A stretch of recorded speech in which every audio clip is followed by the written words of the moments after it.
Hi everybody, I am Teacher Heather, and today I want to talk to you about time management in your classroom.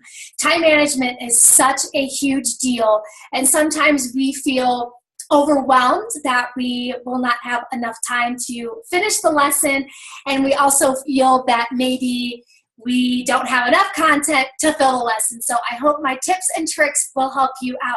So first and foremost, we have that awesome feature to be able to go into the platform and preview our lessons first.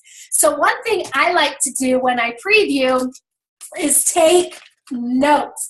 Now these are all scratched out as I'm doing back-to-back classes, so I am able to know which one is coming next. So what I like to do when I preview is one, list how many slides there are in total.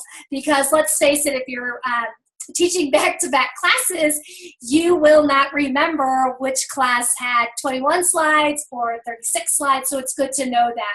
So what I like to put on here, and I'm just going to kind of briefly go over mine, is I always put the keywords that are at the end of the lesson in the review slide.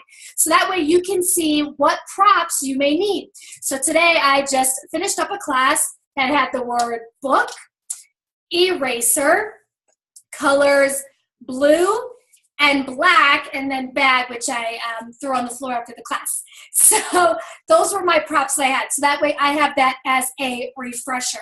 Another thing I put down is when the Let's Play starts.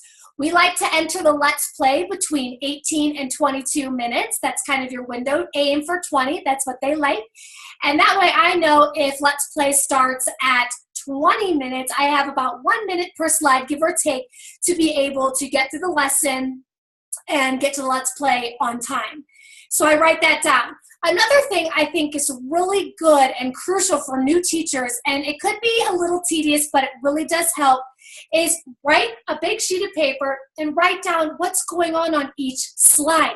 So let's say you are practicing A and B. You're doing lesson 111. That is A and B, I believe. So you'll know that on each slide you're going to have maybe big A and little a, and you can write that down. That way you know this is what's to come. Now something else I like to do if it is a upper level class is if you have a lot of role-playing slides or a lot of interaction, lots of reading, and you know that slide is going to take a bit longer, I will write that down on my notes. I will say, slide 12 has extra reading, and put stars by it, so I know to get and make sure that I'm at that slide with plenty of time to be able to go over everything. Another thing that I think some teachers struggle with is really focusing hard on a student's pronunciation when we are working with them. You may have some students who can fly through and get the pronunciation of the word, and yet you'll have that one student that keeps struggling, and you feel you're eating up all of your time trying to get them to work on that. One thing I had to learn is a student may not perfect the word apple in one lesson. So give them a few times, keep an eye on your time, and if you notice they're still not getting it, just congratulate them, thank them for their hard work, and say, you know what, great job. We will keep practicing, keep trying, you did great. Things like that, so that way you are still encouraging them, but able to continue to move on with your lesson. Another thing I like to do, especially in the upper levels with time management, is if there is so much significant reading, role play. Bring up a student, bring up another student, have them read one passage, and then have the other student read another passage. That way, each student is getting some of that one-on-one time, so you can hear their reading and understand their pronunciation. And that way, you're not reading everything and having each person repeat, which can take up a substantial amount of time. Another thing you can do is if you're finding you're speeding through your lessons is extensions, extensions, extensions.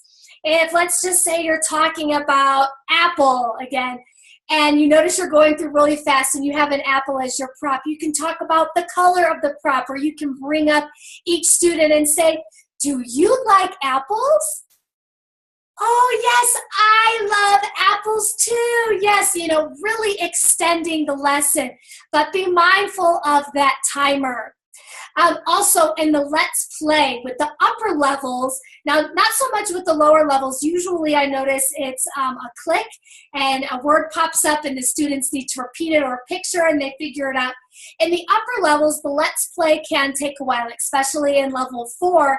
They'll have that paragraph and then they'll retell the story. So that can really eat up the time. And what I do with the paragraph is I will have a student come up, read a sentence, drag them down, bring another student up, read the sentence, drag them down. And then I just correct based on the pronunciation that I hear. So if I hear them say one word wrong, like robot, and they say, rabbi, I'll correct and say robot. So that way we're not just I'm reading and they're reading, because that takes up a significant amount of time as well. And then what I like to do on the review slide is I'll circle the word and say, what's this? And then if it is still younger levels and you're doing the letters, I'll circle and show my, flashcard for the letter and say, big A, and have them repeat, and then do little a, and have them repeat. Circle the picture it is and show them the prop, eraser. And that way you can kind of go through, because by the time we get to that review slide, we're usually ready to go and do some quick goodbyes. I usually give a quick, tell them something I thought they did great in the class and say, all right, goodbye. And then at the end, if I have a couple extra seconds, I'll bring everybody up. We'll all say goodbye together and see you next time. So I hope those short little tips of time management help you guys out. And thank you for watching. Bye. Happy teaching.